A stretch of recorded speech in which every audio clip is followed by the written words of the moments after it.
Sous cette neige se trouvent des hectares de champs et de rizières, à 58 km de la centrale nucléaire de Fukushima. Largement en dehors du périmètre d'exclusion de 20 km, ils sont pourtant pour la plupart contaminés, avec des taux de radioactivité souvent 50 fois plus élevés qu'à Tokyo. Les poires de cet agriculteur ne se sont pas vendues cette année.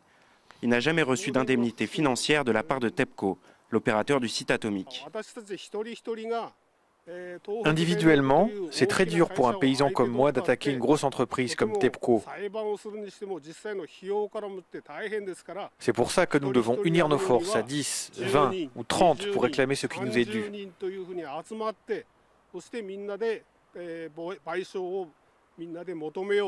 Le montant des dédommagements à verser à l'ensemble des victimes d'ici à 2013 est estimé à 42,5 milliards d'euros.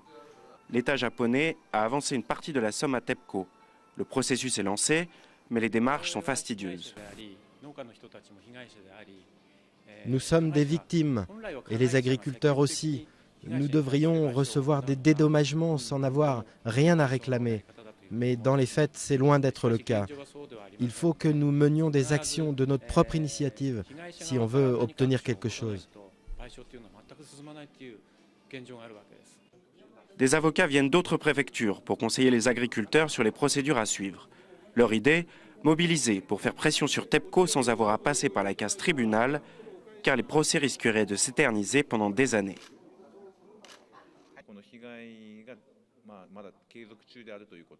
Il y a plusieurs raisons pour lesquelles le processus d'indemnisation traîne.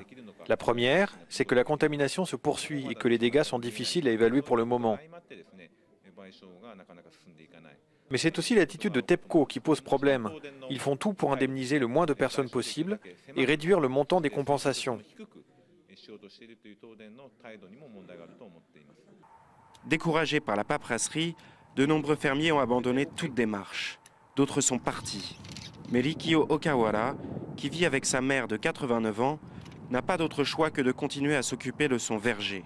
Il poursuivra son combat jusqu'à ce qu'il porte ses fruits.